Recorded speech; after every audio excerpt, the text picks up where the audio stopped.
Hey everybody, welcome back to A Goat and a Fox Talk About Movies. I'm Daniel. And I'm Reynard. And we are here for a very special podcast episode. It's the Oscars. It's the most wonderful time of the year.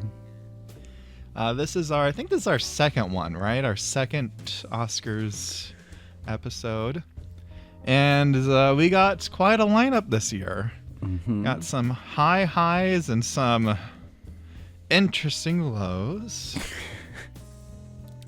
And kind of what we did, this is kind of going to be roughly in order of our things. We actually were pretty aligned on most of the movies, but just try to kind of average it out between the two of us. Mm-hmm. In terms of least favorite to most favorite, or most favorable. Right. And we'll do some stuff kind of in between. We'll be let's talk about different category for a bit, but for the most part, we'll be focusing just on the Best Picture nominees. Mm-hmm. Now we'll start with everybody's favorite Oscar nominee. So, but before we get into this, first of all, I want to talk about a movie I saw this past year called Borderlands. I made a short video about this on my channel. I did not like Borderlands very much. I try not to do rant-style videos. I made an exception for this one because when the writer of the movie asks to be taken off the credits, when the director is saying, yeah, this got fucked up in the process, I think it's fair game to say that the movie fundamentally fell apart. There is no aspect of this movie that I liked, and I despise this movie, and I thought it was a shoo-in for my least favorite movie of the year. And then I saw Emilia Perez. I do not like Emilia Perez very much at all. You don't like the image of Zoe Saldana rubbing a wig scrap over herself at a dinner, among other things? I don't like anything. I don't like the lady. I can only fix the body. My door is not God's door. Yeah, this movie has kind of been a punching bag for this season. This was when I watched it when it came out on Netflix, and this is the closest I've ever come to just turning a movie off midway through and giving up. I white-knuckled through it, but I was so close. I remember because you saw this in early December, right? Before it really started getting into the conversation. Yeah, I had a feeling of dread that it was going to be haunting my award season because it took Best Actress at Cannes for the central trio, and I was like, fuck, okay, this is the sign. This is one of those movies where the Hollywood collective has some sort of break from reality and thinks this is good, and I was sadly right. But yeah, no, I saw this kind of more when it was just a movie, and oh boy. And I bet they're regretting the Best Actress win now, aren't they? We won't go through the controversies here. There's plenty that's been said about that. This kind of, to get to the short of it, the director wanted to tell this Mexican transgender story for his own ego and prestige rather than any actual care for what he was making. Yeah, and also Carla Gascon is racist. Yeah. I mean, even if we just set aside the transphobic aspects of it, the really problematic, dealing with kind of cartels and everything he said about the Spanish language, all of it. Oh my god, it's just a shitty musical. God, it's the lyrics are awful. The music is so boring. It's a bad, even if it were about something totally neutral, it's just horrible to listen to. God, it's like everybody makes fun of the penis to vagina song. That's the meme that's been going around. And the sad fact is that's probably the best song in the movie because it's the only one I can remember. I really like the song where, and I think it's one of the two nominations for original song for this travesty, but I like the song where Selena Gomez and her boo are like singing karaoke, and it's the most embarrassing. Like, it's like watching karaoke, and you're like, that's why I don't ever go to karaoke. You know, I'm being forced to watch it piped into my eyeballs, and oh god. I saw this with Crofty. He's the artist that did the art that you're seeing on the screen right now, and he is Mexican. Actually, he lives in Mexico City. He works in Mexico. Like, he is Mexican, and so he actually brought this up himself, and he was like, Daniel, this looks so bad. Do you want to watch this together? And we started watching it, and the first visual of this movie is zooming into like an electric light mariachi band in the black void, and immediately he went, "Oh fuck this," and it never recovered from there. Just like that shot with the like weird vocoder, I was like, "Oh no."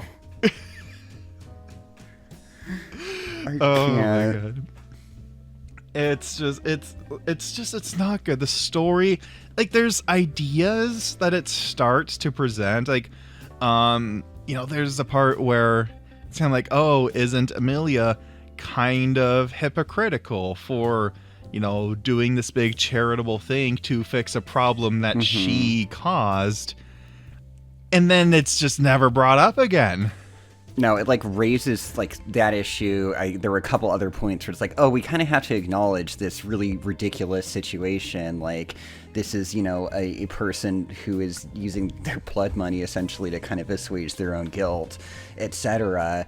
Also, she's like inserted herself into her spouse's life as this aunt, I believe now, and still believes she's entitled to the same like parenting of her children, and like it's just all these things that are like broaches and then just drops a scene later, and you're like, okay, well, I guess there's our quandary, right? And to make it clear, it's like, I don't care that it's like, oh, if she was like if there was parts where Emilia was still like kind of an asshole, like that, she could still be an asshole and still be an interesting character. Right. The story is just really bad at exploring any of this character, really. No, it's a complete just travesty and a farce. It literally ends with everybody being stupid, and then the car crashes and they all die, and that's the end of the movie. When we got to that point, I was like really wanting to just switch over to Love Lies Bleeding or something, because I was remembering that and the role that the canyon plays there and stuff. I was like, can we just do that instead? No, we have to listen to some more songs. Okay. It just cuts away, and it starts Love Lies Bleeding, and it's all better after that. I will say, a week or two ago, I did watch the Mexican parody film Johannes Sacre that came out in the last year. It's batshit insane, but it's so much better than Emilia Perez. It's like about these two people that their families are rivals because one makes baguettes, the other makes croissant, and like they fight each other, and it's in like mostly Spanish with like really heavy French accents put on that completely melted my brain. Yeah, it's everyone has a mustache, everyone has a rat on their head, and it's somehow still less offensive, even though it's trying to be as anti-Parisian as possible. I mean, it's okay to make fun of French people after all. It's like it is kind of hard. Like, again, like we're trying to like specifically not get into the controversy here, but it's so entwined. It's with like this part movie. and parcel of the whole thing. It's, and isn't because I I acknowledge there's a bit of a dogpile going on here, and I'll agree that's like some of my negative feelings come from the fact that it's being pushed so aggressively this award season. In fact, they're supposed to be like, no, like if this didn't get any Oscar nominations, if this got no awards nominations, this would just be the song might go around Twitter a bit, and we'd be like, oh, that's kind of a dumb movie. 3 out of 10, whatever. Yeah. But the fact that it's like the Academy's trying to be like, no, this is a masterpiece, and we're just like,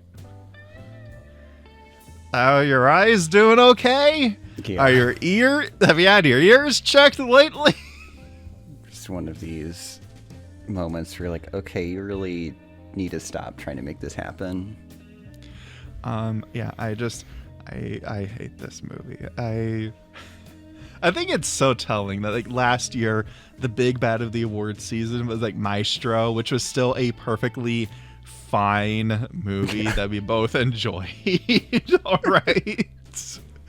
And here it's just like, I think Crash was a better movie than this was.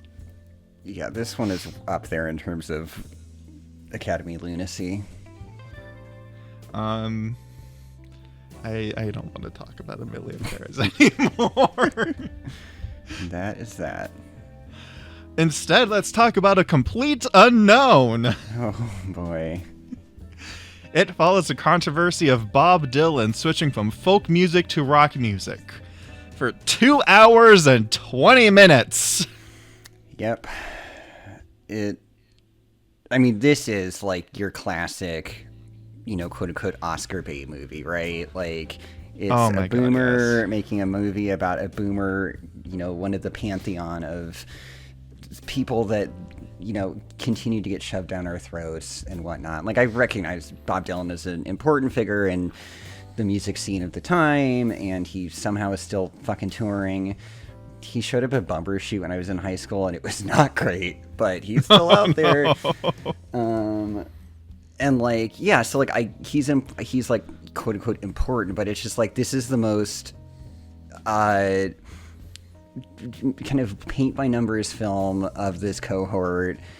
And I don't know, there's something ironic about a film about old people that don't know when to let go and when to let the next generation kind of start saying their own thing their own way, and to have it be in such a rote biopic format. Just like, okay. Yeah. It's like one thing I did like in the movie, Ed Norton as Pete Seeger was like, I almost wish the movie was about him, because he just seemed like a far more engaging presence, at least to me. And like, because I get why this is supposed to be important, because again, Ed Norton as Pete Seeger's like, look, like this music that we sing, it has like social importance. We're trying to change the world with it. You're just gonna go off and do this other thing. Like, that's, don't give up on this thing that we're trying to do. And right, like, yeah. Go ahead. You get the sense, like, in the earlier sections, like, he's interviewing the guy in his, like, public access TV show or whatever, and you can get the sense that he's really passionate about, like, the preservation of that form, and he's almost, like, kind of one of those, like, musicologists that, like, goes out and gets, like, field recordings of, like, indigenous music and, like, that kind of stuff. It's almost like a version of that. So there's an interest in the kind of tug and like the push and pull of his well-intentioned ones, and then kind of the pedantry that you see elsewhere. Like, even he's capable of that initially. Like, the idea of like definition of musical genre is so precious to all of them. And when you have like your Dylan figure who's kind of doing something different, people are reacting in different ways. Some are embracing it, some are attacked by it, some are disappointed. Right. It's like, and I guess for me, I'm not as invested in like music as like that kind of thing. So I'm just kind of like, okay, he wants to sing his rock songs. Okay. Right. I don't know, like that just didn't click for me personally. Again, maybe it's also a generational thing. I'm like, okay, it's Bob Dylan guy. I've heard of him. It does have this kind of degree of like, we're looking at it with hindsight and this kind of like, well, we know better. He's, this Newport Folk Festival is, gonna change everything, blah blah blah. Like, these dum-dums don't get it. They're too busy having their little like pitchfork, editorial argument in the background. But I don't know, it's not, there's like elements that are interesting or that could be interesting, but it's so like more interested in kind of like jumping through events and playing us songs that we've all heard before. Right. It's again, to make the comparison, I still think Maestro is a better movie than this one. It's at least trying things with the stylistic flourishes, whereas this is like just kind of like part one is, Timmy shows up in New York and it's his origin story, and then part two is basically like, the Newport Folk Festival wind up, and for like, I don't know, sad indie millennial boys like me, it's like when Sufjan Stevens released Age of Odds and everyone's like, just play more banjo music, and he's like, no, sometimes though. So, I don't know, it's kind of not structured interest. It doesn't find like an interesting center. I mean, I guess the Newport is kind of your kernel, your centerpiece, but like, I don't know, it felt more just like historical reenactment or something than a compelling artwork. I did like the scene where like the Cuban Missile Crisis is unfolding, and there's a part where people are like, oh my god, the world's about to end, and you just get that sense of like actual kind of like the panic in the streets that isn't too overplayed, but you still feel like, oh, like people are kind of losing their minds right now. And I was like, oh, I could feel that. I was like, oh no, I can just imagine being in that situation. Yeah, I think that was one of the kind of the highlights, is that like Masters of War sequence where it's like, okay, here's a song that Bob Dylan wrote, and we can kind of plug it into this moment where it's kind of relevant. And if it had taken an approach like that might have even been more engaging. Like I think I mentioned it last time around, but like the Todd Haynes kind of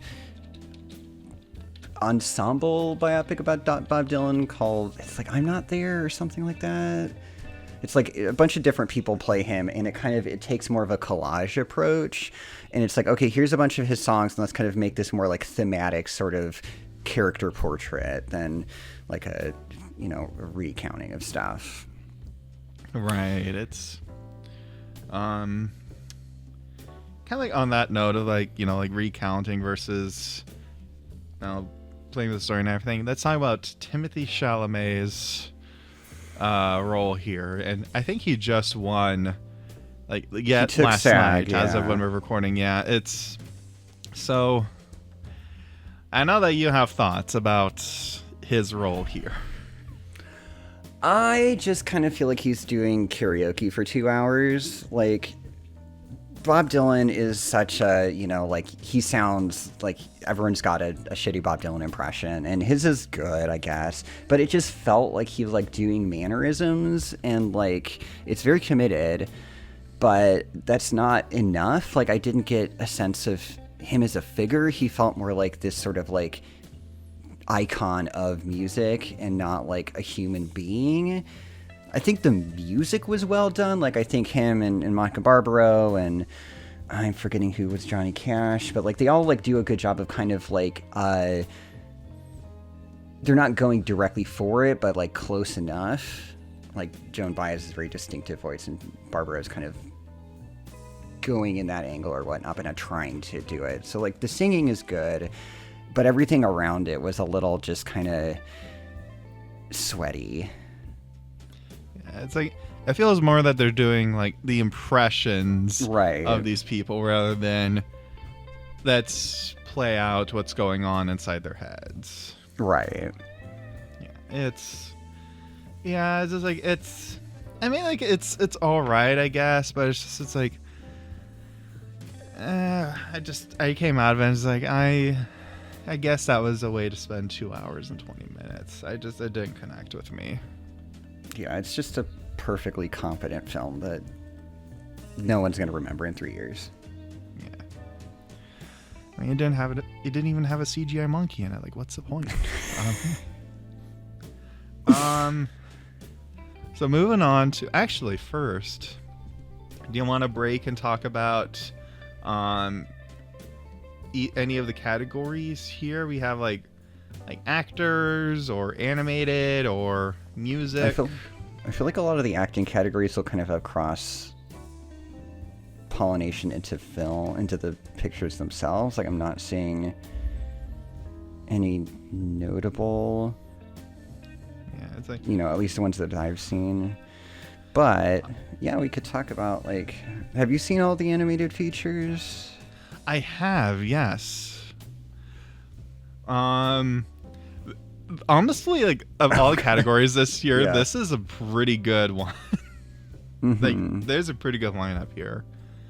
Have you seen all of them? I've only seen 2, I'm realizing. Oh no! I saw Flow, which we talked about and I loved and would want to win. And I also saw The Wild Robot, which I thought was a lovely animated story, but I was a little bit left wanting to a certain degree.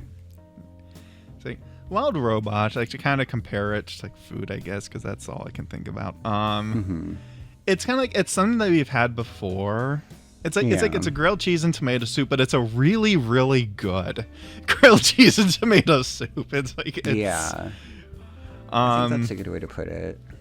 It's like, go ahead. It's based on a book.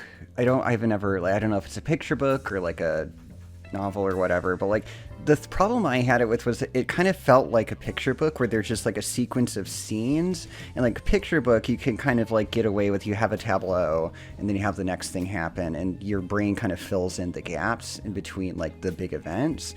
And this one, movies, unfortunately, you have to kind of do that for the audience to a certain degree. And this one kind of just jumped from character point to character point without like the in-between like connective tissue a little bit, which kind of put me off it a bit. Yeah, that makes sense. It's like, I guess for me, like, I didn't mind those jumps that it took. Like, it's still connected for me. I saw this twice and I cried harder the second time when I watched it. Mm-hmm. It's I don't know. It's a movie where it's like, yeah, I can. It's like, yes, I know I've seen it before, but it hit really hard for me. Like, it struck an emotional chord, and I guess I kind of rank these. Yeah. On the bottom, I have to, of course, snub Disney. That said, like, I still liked Inside Out 2. I think it's Pixar's best movie in a few years, for however much that's worth. But we don't need to talk about this Lightyear or this stuff like. Inside Out 2, it's pretty good. It felt like it borrowed a lot from the first movie in terms of its plot ideas and whatnot. It was all right. It was pretty good. Wallace and Gromit, Vengeance Most Foul. It's very charming, very lovely movie. It felt like it kind of was weighing itself down in a way. It's hard to describe, but there's like a few too many moving parts in the movie, and I felt like it kind of got in its own way. But now very, very entertaining, very funny. It's like it's a very worthy addition to the Wallace and Gromit lore. Okay, it's good. Out of that, I would say Wild Robot, and again, very sweet movie. Very heartfelt. The music on that movie was so good. I loved Chris Bauer's score for Wild Robot. And then I would actually tie Flow and Memoir of a Snail, actually. Okay. Because again, we talked about Flow a lot, And I feel like it's a movie that had like a more technical like, I don't want to say that either. The Flow and Memoir of a Snail are two very different movies, but they both do what they're setting out to do extremely well. Memoir of a Snail has a bit more of a kind of like a black humor to it. Okay. It's a bit more forward with stuff, but it's a bit more cartoony. But it's very excellent. It's about trying to find meaning in your life, reasons to move forward, even when it feels like you're being handed defeat after defeat in your life. Okay, I have to check that out. Yeah, it's like, and then again, Flow, great movie. So yeah, it's like all the movies. It's like it's a great category this year. There's a lot of great animated stuff that came out. It's good. Yeah. Yeah. So with that kind of a side done, we move on to Wicked, and I kind of wanted to put that in there as well to really emphasize the fact that there's a big jump in quality, I think, from Emilia Perez and A Complete Unknown to Wicked, which I actually really, really enjoyed. Pretend with the fake movies. Yeah, we're getting back to like, oh, this is actually good. And I think I responded to Wicked a little bit more than you did, but because we were both very cynical about this when it was on the way. Oh, I was so not. I was going to go to it because yada yada yada, but because I was going to do the big Wicked double feature and watch Gladiator 2 and this or whatever. But I have to say the big obstacle for me is I just don't like Wicked the stage musical, like very much at all. I don't like Schwartz, and that's just something that's my cross to bear. That like so. This is probably the best like major musical, like big Hollywood musical I've seen in quite some time, but it's also an adaptation of something that I just don't care for. So, it's kind of a balancing act. Yeah, it's like for me, I haven't seen the stage musical, but I've read the book, and I did not like the book. Yeah. So I thought like, so I was like, I don't want to see a stage musical. I don't want to see this. I'm probably not going to like it. And then I sat down in the theater again. I was like, I'm probably not going to like this movie. Everyone's raving about it. I'm probably going to think it's dumb because I'm, a cynical asshole like that. And I got a half hour in and I thought to myself, God damn it, I'm kind of loving this. It had a goat in it. Yeah. I was going to say, they got a ringer. Peter Dinklage shows up and you're all fine.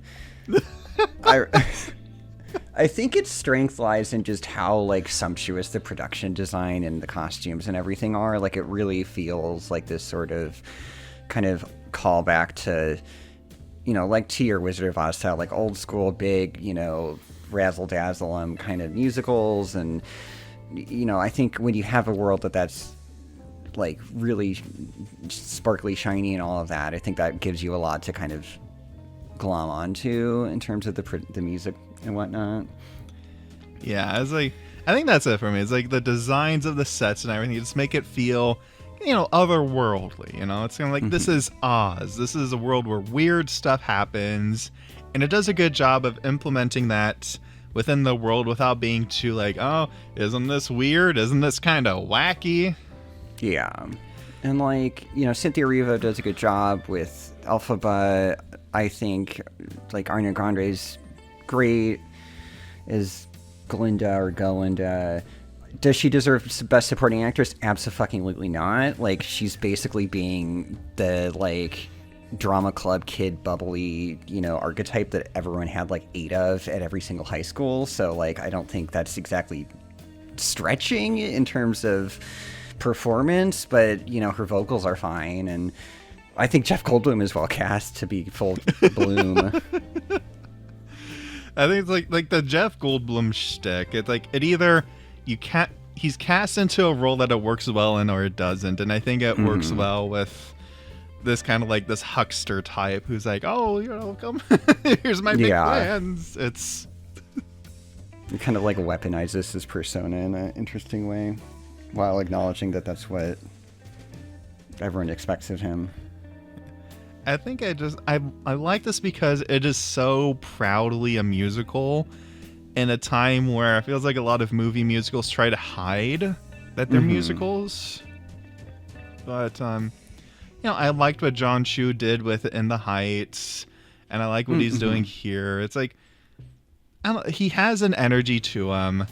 I do wish the last act of this movie looked a little better. It's a little washed out with the colors. It gets kind of weird towards the end. And then again, like, if I remember correctly, the second act is the weaker of the two. And it's like, okay, well, you guys kind of left off on this note, and you're going to have to finish it up. I think he did say that he's tweaking some of the stuff in the second act to try to make it stronger. Okay. And that's another thing, because I remember we were talking like, the first act of the musical is like an hour and a half. This movie is 2.5 hours. It's going to be so bloated. And speaking as someone who hasn't seen the musical, I couldn't tell you where the new stuff started and where the original stuff ended. It all felt pretty natural to me. Yeah, I think it flows fairly well. Yeah, it's just like it's real solid. It was a good time. I had a lot of fun with it. Yeah, it's a nice ride. And going along with nice rides, Conclave. Yes.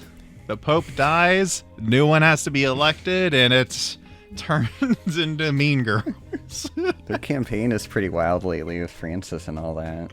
Oh no. No, Papa Francis, no. No. But no, like this is one where it's like it's a really solid movie, very entertaining. I know Ray Fiennes is up for Best Actor for his role here.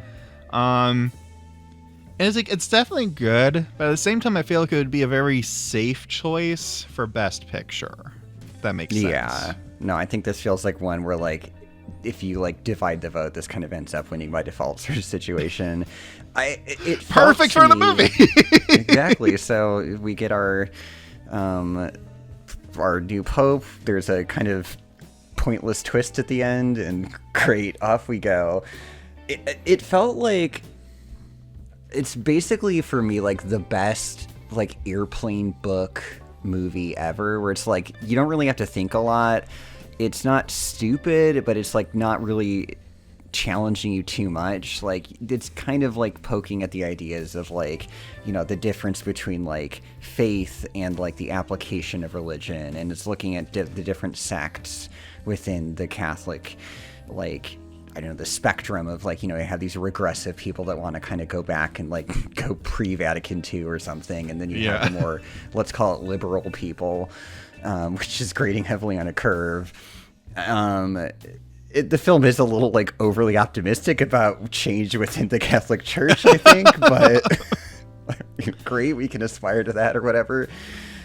But like it feels like you feel like you're like thinking hard about intellectual shit. You're really not, but it kind of tricks you into thinking that or something. And it's, it goes along every 10 minutes there's a new twist or something, and or a vaping priest, which is incredible. Cardinal.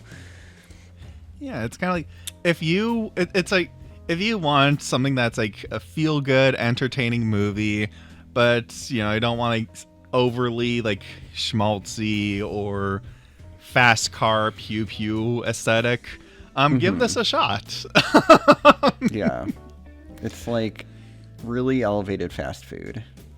Yeah, it's like it's Five Guys. It's Five Guys. You pay way too much for slimy mushrooms that you regret ordering instantly. Oh yeah, Conclave. It's a good movie. Quite enjoyed it. Now we need to talk about the Dune agenda. Oh yes, Dune Part 2. As I've been trying to like summarize these and everything, I don't know how to summarize Dune Part 2. Where do I begin? You don't want a messianic figure. I don't know. But Now, this personally, outside like measuring this against like the Oscars and everything, personally, this was one of my favorites of the year. I think the design on it, like the production design, is impeccable. I just love like that sci-fi feeling. It looks fantastic. I love just like the cinematography of it all. It's like, oh my god. I think that the cinematography is even better than the first movie. Like, first movie still looked really good, but I think this one just kicks up like the colors of it and everything to another level. Thought it was more engaging than the first movie. A payoff for what the first movie is building up is a lot of what's going on here. It lets itself be, pretty abstract and weird. It's kind of a risk for a mainstream blockbuster like this. I don't know. I just like I've started reading the book actually, and oh god, I tried reading it before the movies came out. I got like 6 pages in, and by the 5th time I was looking at the glossary, I was like, okay, I can't do this. No, when you're like sub-referencing a third glossary, I made it through. It took me a while. Yeah, I think Villeneuve does a good job of like creating these like legitimately like alien feeling worlds. The infrared arena sequence kind of is a standout with Jade Ralsa, and the whole like Emperor's like tent thing that he, there's some really interesting looking stuff, and it does kind of pay off on everything that was being set up in the first. I have a little bit of like some of the stuff with Chani felt a little off. Like, I get what they're going for with her kind of becoming disillusioned with Pull and all of that, but something about how it came out, and it's been a minute since I've seen it, so I don't have like specific examples to cite, but there's a little bit of kind of shakiness, but it is an enjoyable like sci-fi epic.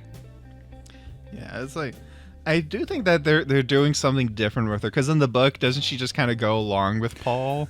Yeah, and then there's like a whole, yeah. Whereas like here she's like a bit more openly like, no, like I'm done with you. Like you have turned into a monster. I'm gonna go leave you to your whole crusade. So they might pay off more with like, because I know they're trying to do Dune Messiah next. And that'll be sure to be good, right? Oh god, that's gonna be. You need a goddamn show of fucking Guild Navigator. Like David Lynch did it 5 minutes in the first movie, and we haven't even seen one of those weird space babies. We need it. We need it. Yeah, I do. The film does kind of telegraph the like morality, if you will, the story a little bit more deliberately than the book, at least from my recollection of it does. Yeah. Yeah, it's like. Yeah, I really enjoyed it, but at the same time, it does still feel like, again, more mainstream blockbuster. So I can't, in good conscience, place it above some of the movies that we're going to be talking about next that do something a little bit more, like, out there, a little bit more ambitious with cinema. I promise I can speak. But no, I really enjoyed Dune Part 2. If this wins, I will personally be happy, but also be like, what the fuck? The substance was right there. But anyways, yeah. So yes, you're gonna move on to upper half here, which are all, I think, are pretty heavy hitters. Yeah, I don't think there's any kind of like weak candidates at this point. Yeah. So talk about Anora. And so basic premise here. A stripper falls in love with the son of a Russian oligarch. They run off to Vegas and get married. The young man's parents find out. He flees and leaves Ani in the hands of the oligarch's fix-it men, whom turns out are just kind of scrambling to get the situation under control. They're a bit more Three Stooges and less like evil henchmen types. And comedy and drama ensues. And there's like a pretty dark storyline about privilege and status, but also surprisingly funny. I really liked Sean Baker's The Florida Project, so I was looking forward to this. And I enjoyed this as well. I think he's good at finding humanity in characters you wouldn't expect, like the oligarch's henchmen. Yeah, I think that he does an interesting job of kind of, like I was saying, finding kind of like people who are outside of the kind of scope of like a normal like character study, and really kind of being curious about their lives. Like I think the overarching story feels very kind of, Okra, and looking at these, like how Annie can be treated as just an expensive lesson for Yvonne, and like how fucked up that is, that people can just have so much wealth that they just don't have to deal with people in that way. But then there's all these fun little kind of side characters, the henchmen you're talking about, and just kind of the random people they meet along the way, the kind of old guy that runs that convenience store or whatever, the candy shop. Like he's just either totally with it or totally out of it, or the various like Annie's co-workers at the strip club, all that.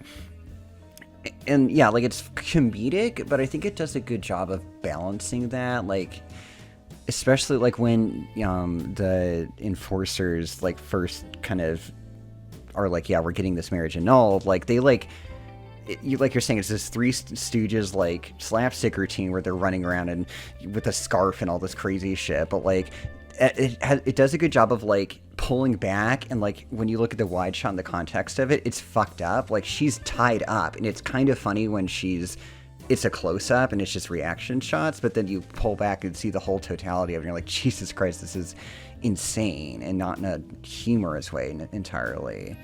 So I think it navigates a really complicated emotional landscape fairly well. Yeah, because and I think like it does a good job of setting that up, because I think that, if they just like barged in and we hadn't had a chance to like meet them and, see that they're going to be like more human characters, it would just be it would be horrifying at first. Mm-hmm. But I think like, they're like, and you realize like, okay, like they are just, for them, they're just doing a job. Mm-hmm. And they're not going to like do anything like too beyond the pale, obviously. But to Annie, like, who doesn't know that, she's like, what are you gonna do to me? And you're like, oh shit, this is probably like horrifying to her. Right. They're like interrupting this like Armenian christening and everything. Yeah. It's just yeah, like it's, and I think what's really so Mikey Madison, I know there's been a big push for her. I think she's won a couple of the awards, or at least one of them, right? Or am I? She's kind of wrong there? She's had some success. I think she took the BAFTA. She's able to play someone who has like this very brash and bold outer layer to her. Like she's constantly like verbally poking the guys, like, "What are you gonna do? Like you can't do this to me."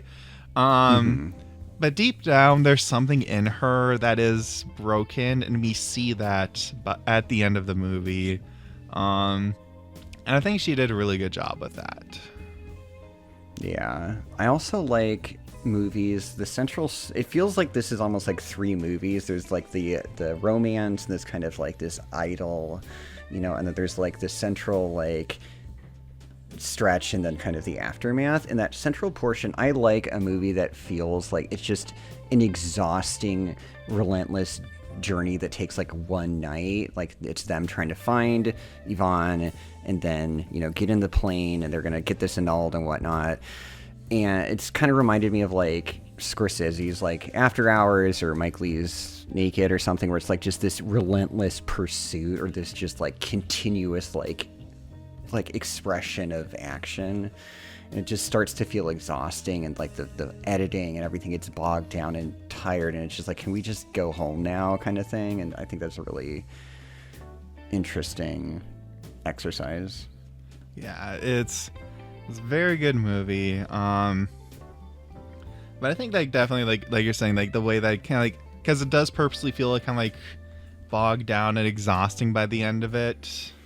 And just like at the end, it's just kind of like, I guess you do kind of feel worn down in the same way Annie has been with this whole whirlwind experience. Just feels broken and discarded by the end. Yeah, it's a great movie.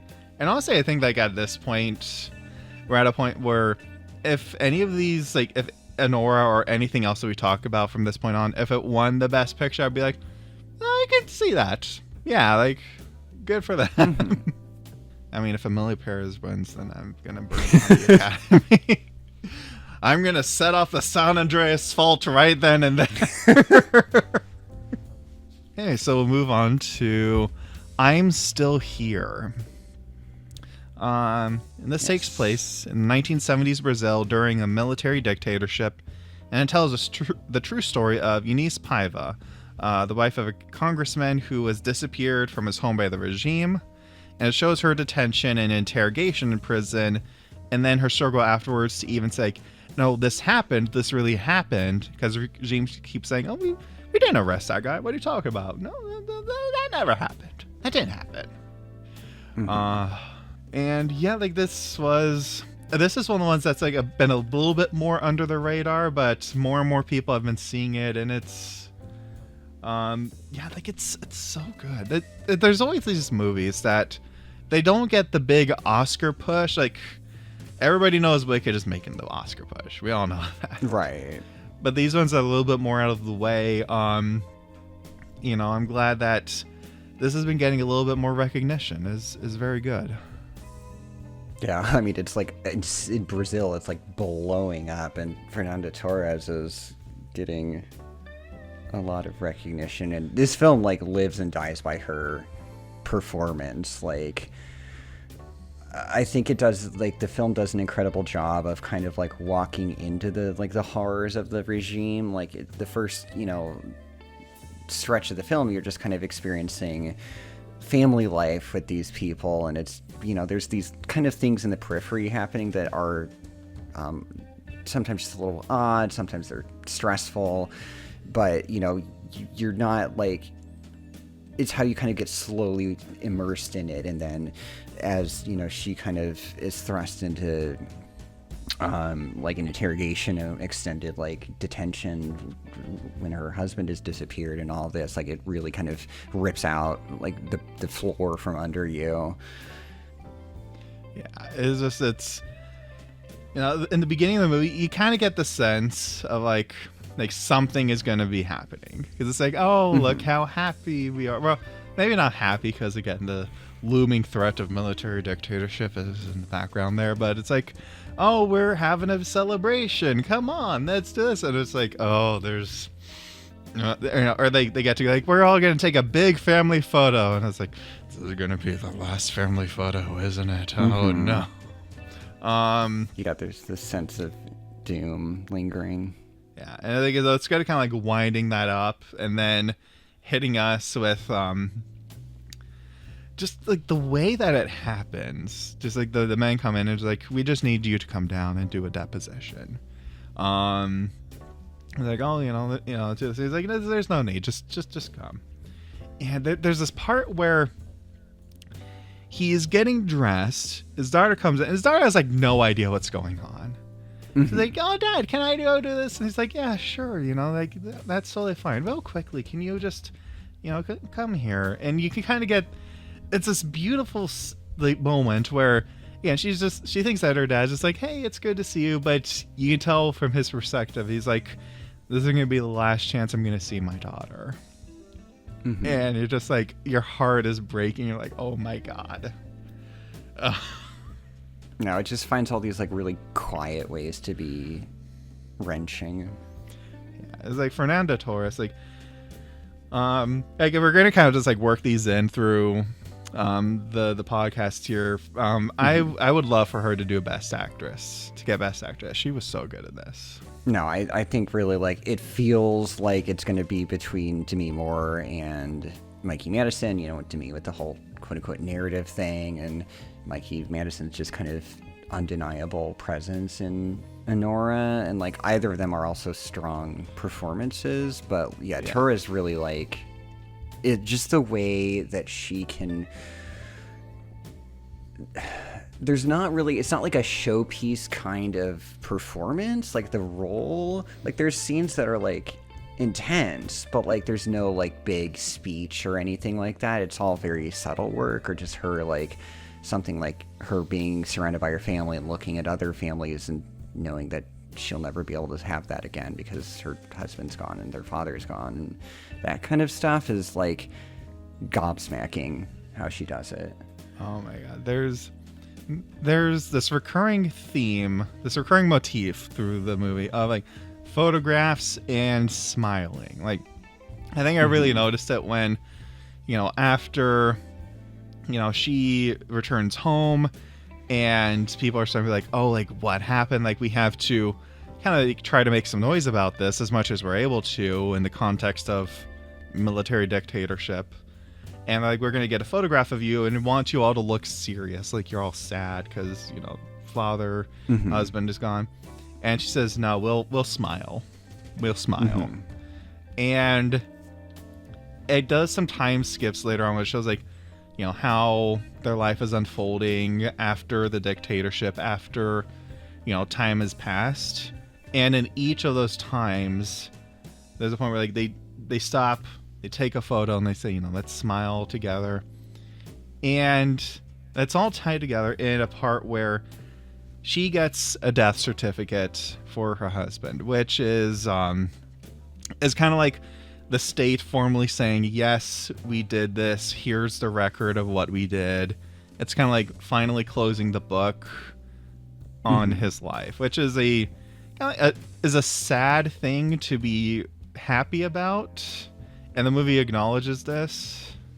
But there's a scene where, you know, she kind of puts in a little scrapbook of like his life, and she starts going through like the video reels and everything, and I just started crying. And it was so good. It just, oh, her performance movie was so good. No, it's really just it's like really interesting work. And it's like, and again, just it sheds this light on a very important episode in history. You know, like, especially nowadays, like, can I just say that? Yeah, no, it's depressing how many of these films seem really prescient.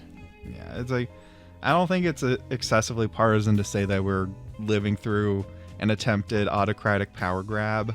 And so I think seeing things like this of how, you know, this repression isn't, you know, it isn't like, oh, people marching through the streets and everything. It's just, it's the things that happen when nobody is looking, and then they just pretend that it doesn't happen.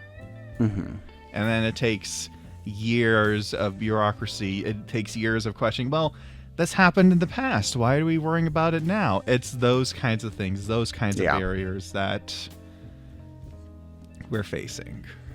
And just her persisting and keeping, like there's no closure, and the film ends without, like, total closure in that regard. But the, like, not letting these things be just swept under the rug entirely.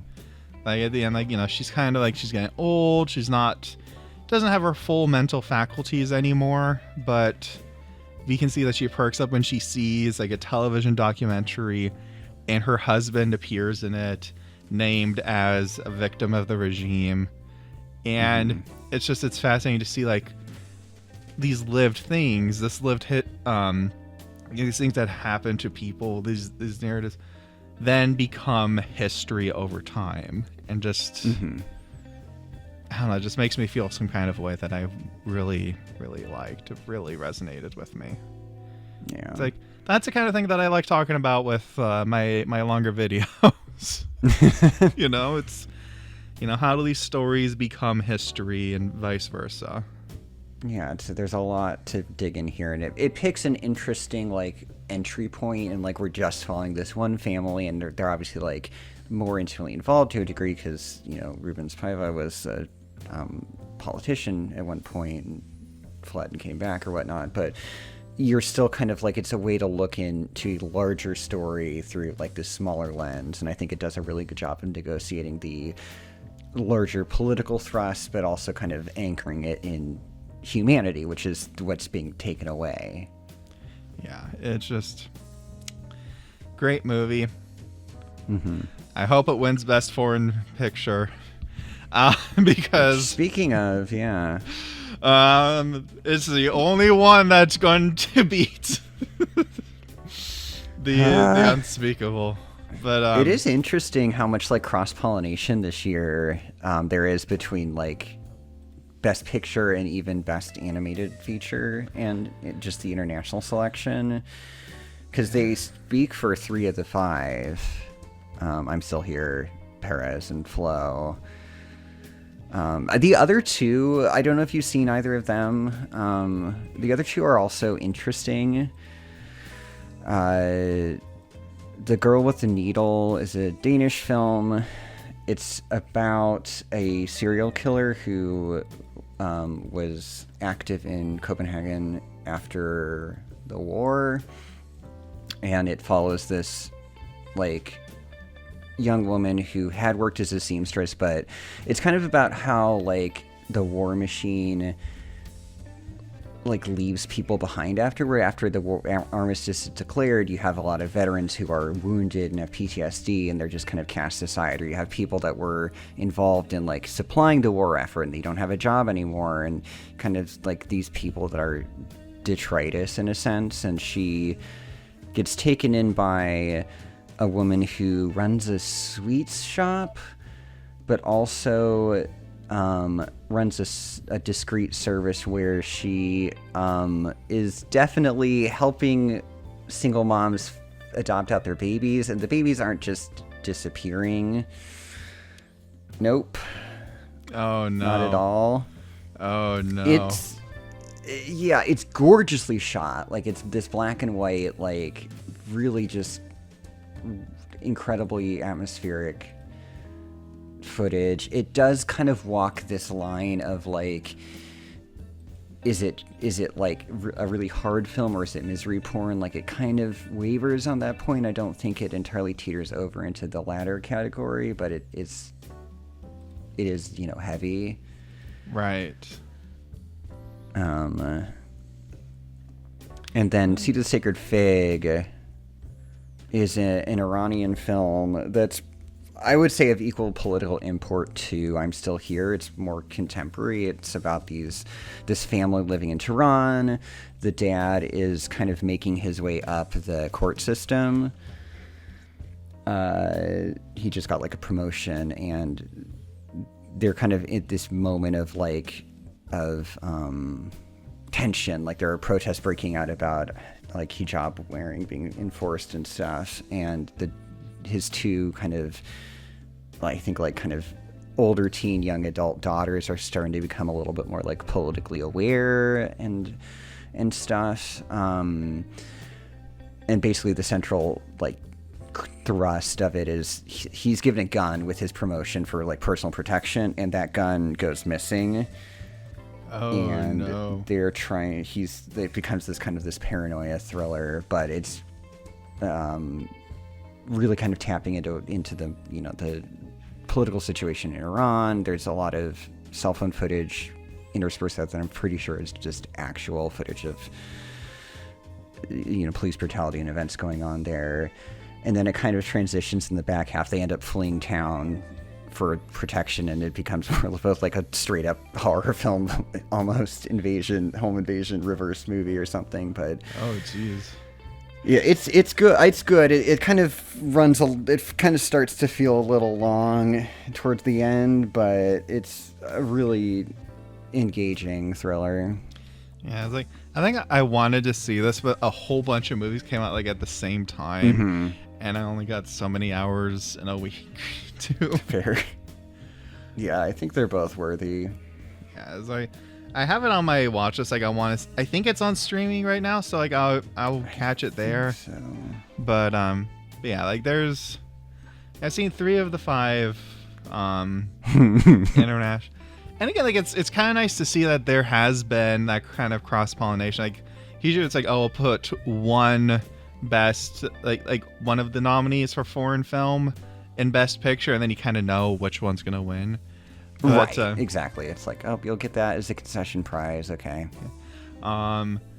But, this time around we got 2 Best Picture nominees here, and we have Flo. So, it's anyone but Emilia.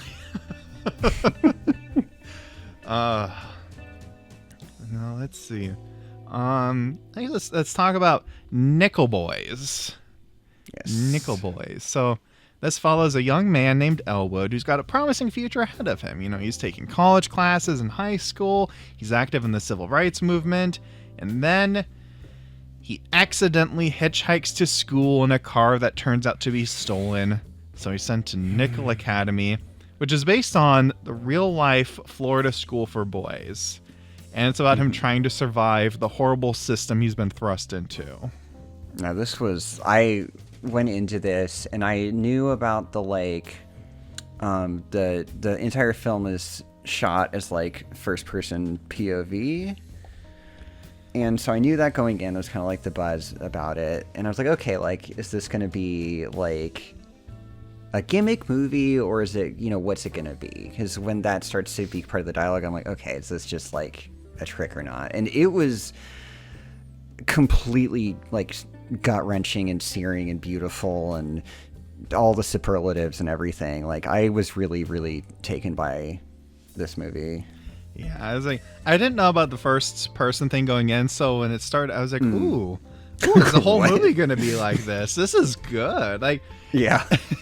I liked, and just those little things, because, again, we see Elwood. The opening of this movie, I already knew. I was like, oh, this is going to be real fucking good, because it starts in the same way that I feel a lot of our memories and life start, where, we focus on strange details that we don't fully understand yet.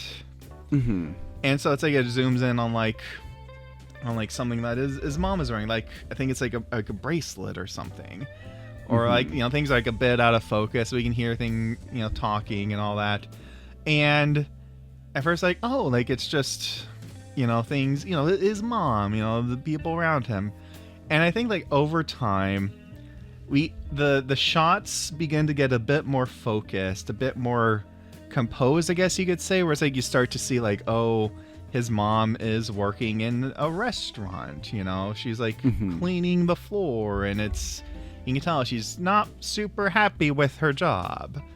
And you see one day he's walking on the street, and there's this shot where Martin Luther King, he's giving a speech, and the camera kind of focuses in on the camera, on the TVs, and just bit by bit, you can tell that Elwood is going from just world is this, random magical place, to getting a better idea of who he is within it. And then at the end of this intro sequence, he just lifts up his arm and just focuses on the dark skin on his arm. And you kind of get this sense he's finally realizing what it means to be black in America at this time. And it's just this heart-wrenching thing. You're oh no. Yeah. It's I don't know, how you could just, I guess that loss of innocence where it's people are going to look at me different because of this. Right. And it's he's synthesizing moments from it. I think it does a really interesting job, because it's a perspective. So it's, you're inserted into this character's entire perception of reality. But I think it does an interesting job of marrying that, which can be an interesting just challenge for a filmmaker and an interesting way to tell a story, and also use that on a more meta level, I guess, as to still inform camera language. I remember in that whole stretch, maybe, or maybe a little after it, there's one point when he's given the flyer for the program for the gifted students program or whatnot that his teacher wants him to go to, and he's you know how little younger kids have this way of fixating on random stuff you were noticing, and with that, she the mom had stuck the little flyer on the fridge and the magnet, and he's focusing on the fridge, it kind of sliding down, how gravity you get a magnet, it just doesn't quite work well enough. and so just slipping down, and like that's something that a kid would focus on, but it's also kind of communicating the idea that this is not going to be, it's out of reach in a way, it's slipping out of his grasp. And so just kind of being able to marry together like character and story and kind of like a camera technique and whatnot, it's really interesting. And then the fact that we're using, you actually have the perspective of two of the boys there, and the role that plays in kind of the outcome of the story is really interesting, kind of to lay seeds all the way even back when you're not really thinking about how everything's going to pan out. Yeah, it's like, it's because the first person perspective, I want to say like about like 40% of the way through the movie starts to alternate between Elwood and Turner, who is another boy that he meets in Nickel Academy. And it is interesting, like you said, to see how the fact that we see one of them later in life and we don't see the other one is starting to hint at like, oh no, what's going to happen? It's like, it's a subtle way to build the suspense of like, oh, something bad is going to happen, isn't it? And like there was, I think like the only thing I'll say was that there's a couple of points, and I do mean a couple. Like this was not an active problem for me for most of it, but there was a couple points where it's kind of like, wait a minute, whose perspective are we in right now? Well, in a way that's kind of narratively interesting. That's a good point. Saying anything. Yeah, it's you're blurring lines. Yeah, it's like, I guess like there, yeah, it's like sometimes there's like, I wish like there might have been more clarity on that, but other times there's like, I don't know. It's like, that's just like the only thing there. It's like sometimes it didn't quite click for me, but for the most part, I think it was very effective. I thought it very much elevated the story, and I'm glad they made that creative choice because it made it feel more unique. That's one of the reasons I put this so high myself, is that it did something very unique, and I think it executed it exceptionally well. And I will say, like, you know, thinking about like those acting nominations and stuff, like it's such a massive snub that Antonia Ellis Taylor didn't get a supporting nod for this, because she's like, her, like, she's not in it a ton, but like her presence is completely vital to the film. Oh my god, she was so sweet. Like there's a part where like she's offering like Turner's like, think you need a hug, and I was like, I need a hug too. You know, well, she's offering that because she knows he needs one and she needs one as well, and it's just like, it's oh my god, yeah, it's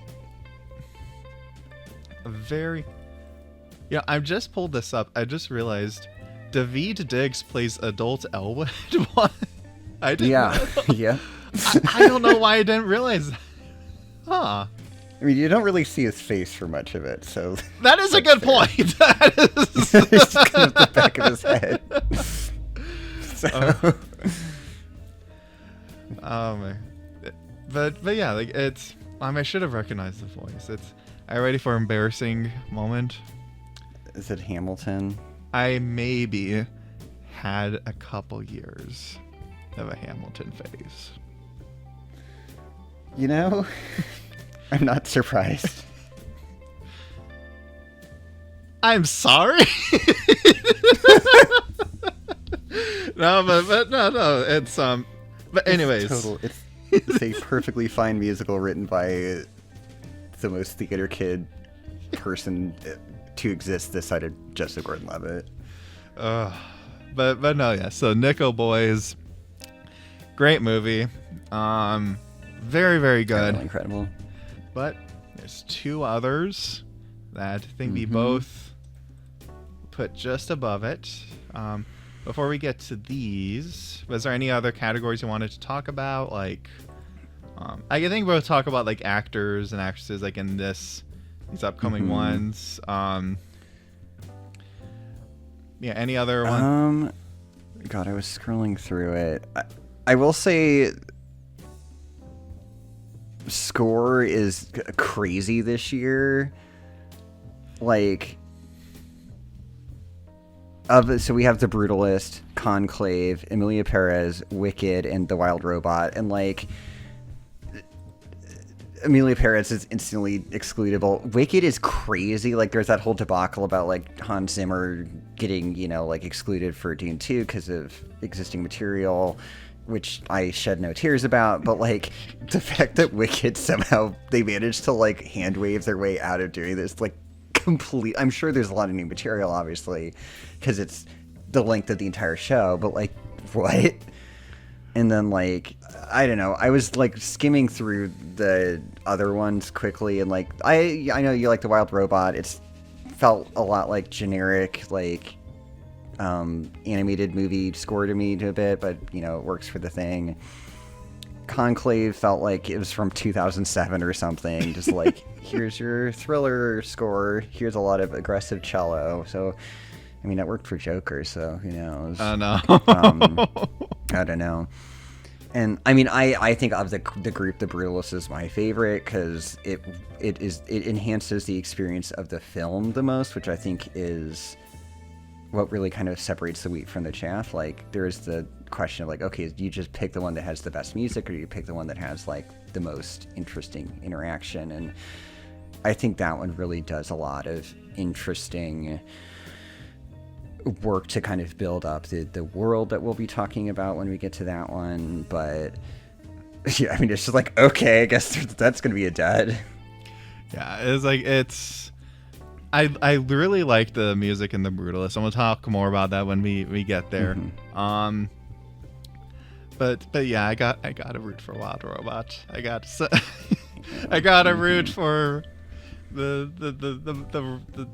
the baby goose mama robot. That is my camp. It's right next to the Dune 2 camp.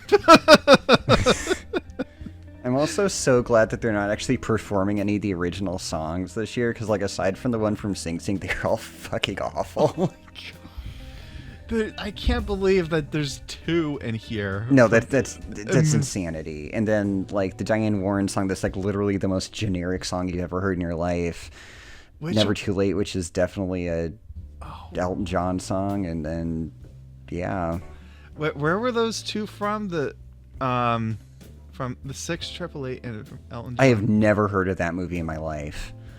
It's like, and then I assume it's an Elton John documentary. Brandy Carlisle, what the? Okay. So yeah, I guess Like a Bird is like by default because we can't give it to Emilia Perez. It's like, no. My God. It's like everywhere. Like every time I'm clicking on these things, like, oh, let's see. Like, if go to cinematography, please. Oh, for fuck's sake, Emilia Perez is here. Of course. No, it has 13 nominations. My God. Maybe you can pull a Katy Perry and still have no wins, despite. I'm actually looking at cinematography right now. It's like, you got Brutalist, which, again, I guess we'll talk more about that later. But really, I could see that. Dune Agenda, obviously. I've not seen Maria. It's fine. And Nosferatu. We haven't talked about Nosferatu, I don't think. No. Do you want to briefly talk about Nosferatu? Sure. It's like because I think like we were thinking about doing it, but I'm like it was a great movie. Don't get me wrong, but I feel like I really have enjoyed Robert Eggers' work. Like The Witch, fantastic movie, amazing goat representation. The Lighthouse is on Letterboxd as one of my favorite movies of all time. Like that is an electrifying production. Like holy shit. Northman, also really good. Didn't quite hit as true as the other 2, but I don't know. Like I still really enjoyed it. Nosferatu, I like it's a great movie, but I feel like it's getting like an A- from a usually A+ student. So I'm just kind of like, I don't know. Like I felt like I can't help but feel a little bit let down by it. Yeah, I like it's fine. I think the Werner Herzog is the better Nosferatu. But like it's production design and all that's really great. He's always really attentive to detail and stuff. I think the performances are fine. Like Lily Rose Depp goes for it. Nicholas Hoult is a cuck, which is that character just always is. And there's never anything for them to do. The Harker Hut or whatever. I don't know. I just felt like usually his superpower has been like writing the most like Ren Fair dialogue, but it still works. And like it kind of wavers for me here. It just felt too florid. Like I get he's going for period, but I'm like, okay, this sounds the same as like it's like the mid 19th century and you're going for like medieval time. I don't know what, but it was a little shaky. And the back end of it kind of felt a little rushed. Like once we kind of hit the like the plague is coming and Nosferatu, who took way too long to be revealed and looked kind of silly, is here and all of that, and it was just a little like in hurry up mode or something when it didn't have to be. Yeah, I was like I was expecting there to be like I was expecting a point where like there's gonna be like total utter chaos. Like there was just gonna be like hell was gonna break loose. And it didn't quite hit that level for me. I wish it had gone a little bit further with just like the chaos that was being sown. It's like the terror that Nosferatu's mere presence in the city is wreaking. Yeah. You know, it's like, and again, I feel like part of this is that, because again, I loved Robert Eggers' work. I think of like The Lighthouse. Like there's a point in that movie where it's just like, oh shit, it's like flying off the handle. Like this is it's like we're going off the rails here. And the only version of Nosferatu I've seen besides this one is like the original from the 1920s. But that is actually one of my favorite cinema going experiences of all time, because I saw like a projector, there was like live music playing, and there's actually a point where as Nosferatu, why am I saying that name? As Count Orlok is like making his move, like the music swells. The place we were watching it in was like this old chapel at the university, and it disturbed the bats, the real life bats that were living in the belfry, and so they flew across the screen as the vampire is making his move, and everyone is, the audience is like, "Oh my god!" It's just like, that's amazing. It was an incredible experience. And so I think like I was like picturing that combined with The Lighthouse, and this would have had to have been like objectively the greatest movie ever made for it to live up to those expectations, I think. Yeah. No, it's solid. It's just I'm curious to see what he does next, kind of situation. Like if he kind of keeps on this trajectory, it's gonna be like, okay, like he'll be a fine little like fun genre guy that makes a historical, you know, thriller, horror, whatever every 3 years, but it won't be quite the same. Yeah, like I hope that, I think his next one is doing like a werewolf thing. Yeah, so. Which is it sounds cool, but I'm also a little bit worried. Well, we'll see. Like maybe the next one, like he'll win us back, or else, like you said, just like, oh, it's pretty good, but his first two will always be his best. Yeah. And even Laszki deserves the nomination though. So and to be sure, like, I still think he's doing good work. It could be transcendent again. Anyways, let's get into. Want to get into the last two here? Yeah. So this is each going to be what we each thought are like our top picks, and my top pick. We'll go quick through this because we already did a podcast on this. The Substance. The most splatty movie of the year. It's so splatty. Oh my god. It's so bizarre, so over the top. It's just, oh my god, it's so visceral. It goes 110% with what it wants to do, and I love it for that. Yeah, and it's so funny. Yeah, Demi Moore. Oh, please, Demi Moore. Like you said, like Fernando Torres, very good, but also Demi Moore for substance. Like, oh my god, it was so good. No, it'd be like a hell of an end camp on the whole season.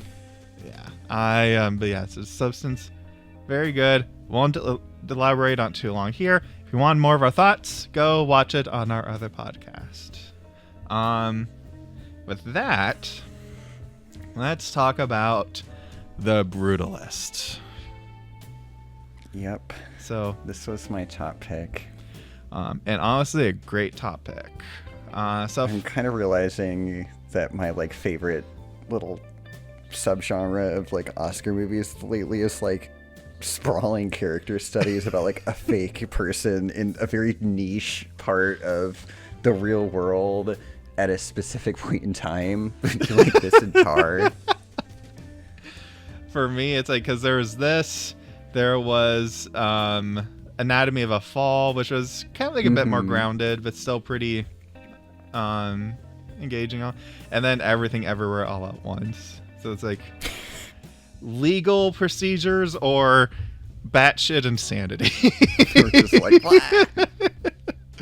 yeah, so The Brutalist. Laszlo Toth is a Bauhaus architect who survived the Holocaust, comes to America. And the movie is about how he navigates this new society, and particularly how he navigates his relationship with the Van Burens, a wealthy family who are his patrons, but also rather patronizing. See what I did there? I see that. I'm playing words. So, yeah, I'll cede the floor to you so that you can introduce your favorite, your top pick of the year here. Yeah. Yeah, there's a lot. I just think that, like, it's really interesting to see such a, like, it's rare to see, like, what feels like, we talk about, like, auteurism or whatever, but, like, it feels like there's, like, an authorial voice, like, that has a complete conception of how he or she wants this story to be told, and they really like have a very specific way of executing it. And this is like the big gimmick or whatever you want to call it. It's a massive film. It's like 3 hours 40 or something, but there's an intermission, which all movies need to have if they're going to be longer than 2 hours, if I'm honest. Agreed. But more to the point, like, I think what this film does with, I guess it's like anytime a film is going, like, you have so many tools, right? And obviously things like performances and like the cinematography and stuff are like very, like, they're necessary. Like, you don't have a movie without that. But when a movie can kind of go beyond just like the basics and start to like dig into like the totality of what you can do with cinematic storytelling is really engaging to me.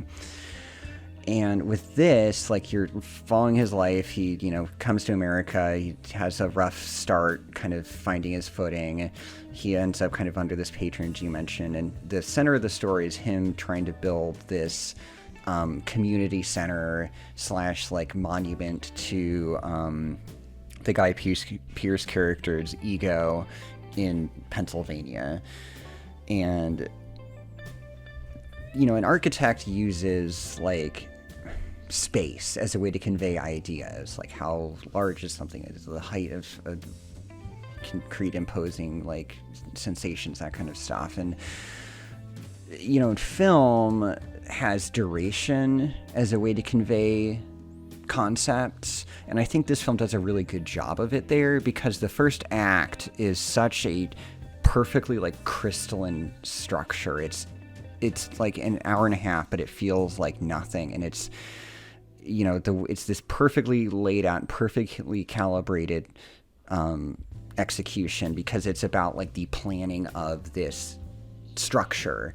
In the second act, I think the consensus is like the back half is messier, and I don't want to defend that because I'm sure there's room for argument to that end, but it does feel intentional, like the idea of best laid plans becoming a complete nightmare upon attempting to actually execute them. And you start to have all these ugly things start to seep in and start to like ruin the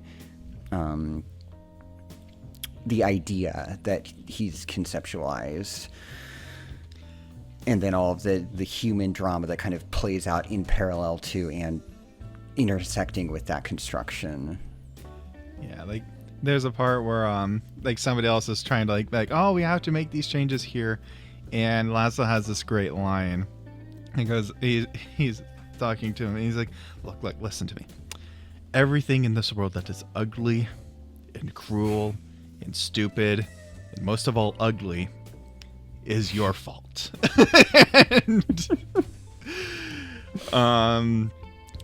And you know, one of the things I think that's interesting is that because at first you can kind of raise this like, oh, he's an artist who is upset that his work is being tampered with, right? Mm-hmm. But what's interesting is that there's a point near the end of the movie where we kind of fast forward through like his career and everything, and there's a big event being held in his honor, and it gets revealed to us what the building was meant to symbolize. And we realize that it's kind of designed to repurpose his traumatic experience and imbue it with a more optimistic outlook. And it kind of adds a new dimension to Laszlo being so possessive over the design. So it's like, oh, like this actually genuinely meant a lot to him. It isn't just his ego. He wanted to say something very important with it. Mm-hmm. Yeah, I think that it's, you know, it's really engaging from that. And then you've got, you know, Adrian Brody and Guy Pearce and, you know, Felicity Jones and Joe Allen and all of them, like, really dig it. Like, the characters feel, like, it like, the way I've been talking about it feels very kind of like, you know, like symbolism and this big important ideas thing. There's a lot of that, but like I think it's built, like what really helps to buoy the whole thing is just these characters feel so realized and lived in. Like, you know, when he's talking about why he is an architect and, you know, discussing these ideas, you really like get the sense of his humanity and the relationship to Erzsébet, his wife, who like is kind of more of an idea for the first half of the film, as with the building, and then when she's actually here and there starts to be tension, you know, what she wants out of life and what he wants out of their family, and dealing with the Van Burens and all that. You know, it's all these different things kind of intersecting in really interesting and complicated ways. Yeah, there's this moment in the movie where, and I don't know how to describe this exactly, but the part where Mr. Van Buren is talking to Laszlo about like an encounter he had with his grandparents, and kind of like the fact, like the way he was talking about like, oh, they just wanted money from me, and you know, like they just kept passing, like, because I think it was his in-laws specifically, right? Mm-hmm. And you know, it's kind of describing it, and there's something about the way that's presented that felt so naturalistic, the way that they kind of get interrupted, and there's layers to the conversation that I don't know, like there was a way they can kind of feel, they're kind of feeling each other out, where it's like, oh, like in a way it's not being said. And I just thought to myself, I am watching something real good right now. Like this is making me feel some kind of way. I can't even put it into words, but I was just like, something about this is really getting to me in a good way.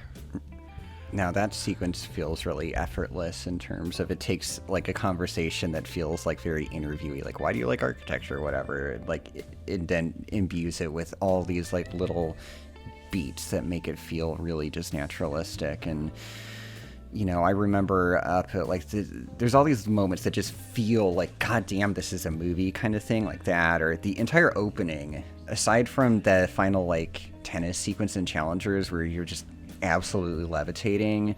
Yes. The open of The Brutalist up to like the main titles, is ecstatic, like just this relentless just push forward into America, and like it's him on the boat into Ellis Island or whatnot. And I think like maybe the best shot of the film is like a few minutes in. It's just like because he runs up onto the deck and like the camera kind of tilts up past him up to the Statue of Liberty, and it's this weird, like not quite inverted angle to it, but it's just really interesting visually. And it's also just like that is the thesis of the film. It's like this America presented as like this hope, but also just kind of this poison pen in a way, just these ideas intertwined and somehow being like commingling.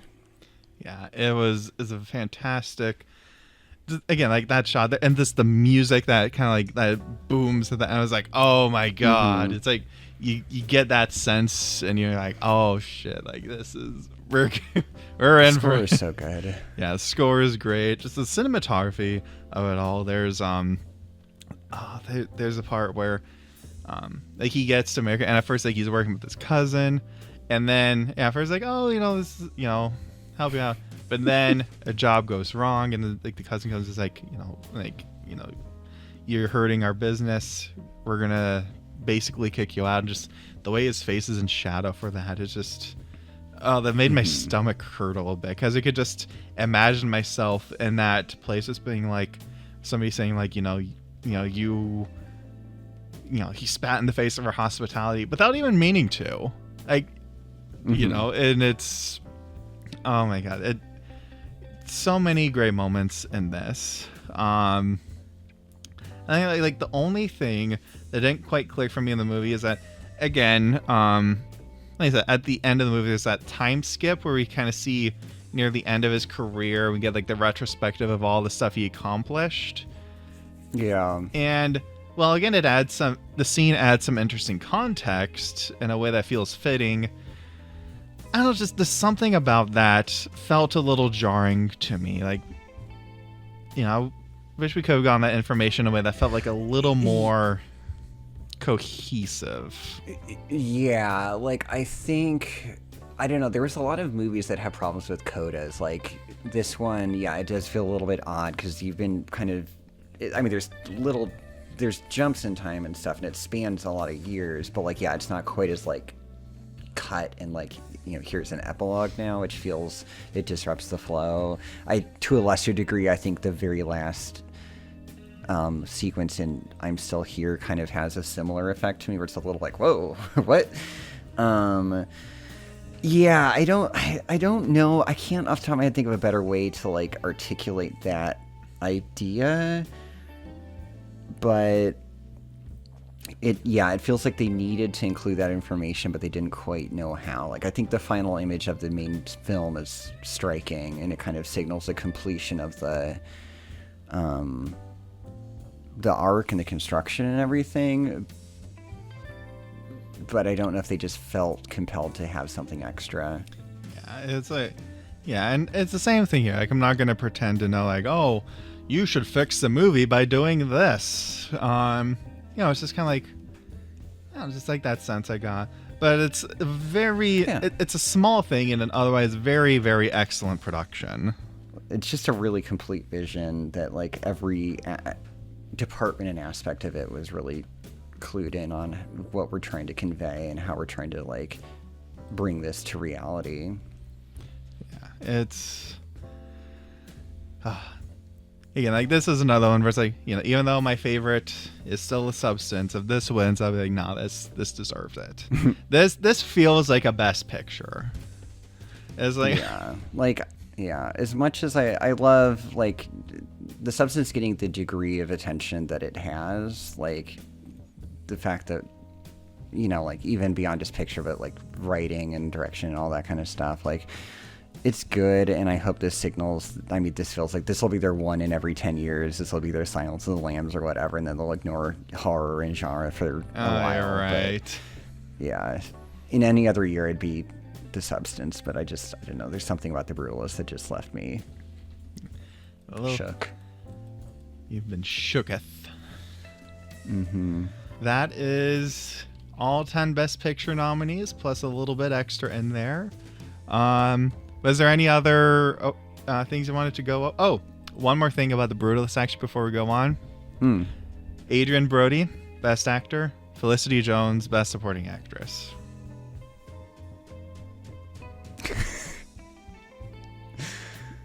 That's all I'm gonna. That's it. Yeah, there's some like wild category situations going on here. That support actress in supporting role is completely insane this year. Like, I don't know what to make of any of it. For the sake of my own comment section, I will say Ariana Grande is totally fine. I would say write-in campaign for Joan Chen. But no, Felicity Jones, I think she, especially near the end of The Brutalist, like she has a scene where she kind of like, it's her moment to shine, so to say, and she does a really good job with it. Yeah, I think that. And then she's got some stuff. And again, just Adrian Brody. He takes this character who has like a lot of stuff going on. This was like a really challenging role, and I think he did really well in it. I think Guy Pearce and Joe Alwyn are really strong as this kind of like these like slimy wealthy people who are just essentially parasites and yet feel like their money increases their value or whatever. Yeah, it's so good. I must say, it's like, when it comes to Best Supporting Actor, I actually wouldn't mind Ed Norton from A Complete Unknown. I thought he did pretty good in that. Like, but Yura Borisov from Anora, that was so much fun. Be good. And then I haven't seen The Apprentice. I am not going to see The Apprentice. I'm in no great rush for that. I think that is a good place to leave off. Those are the Oscars for this year. We'll be watching the ceremony. Should be fun. I'm gonna cry. At least Jimmy Kimmel isn't hosting this year. Be grateful. Oh, thank God. We'll be Conan. That'll work. That'll be good. But yeah. Any other thoughts before we leave? No. All right. Well, thank you so much, everybody, for joining us for this episode. If you want to see more of us, you can find me at Daniel Goldhorn on YouTube. And I'm Raynard/Cinema on Tumblr. And we'll see you all next time. You take care. Bye.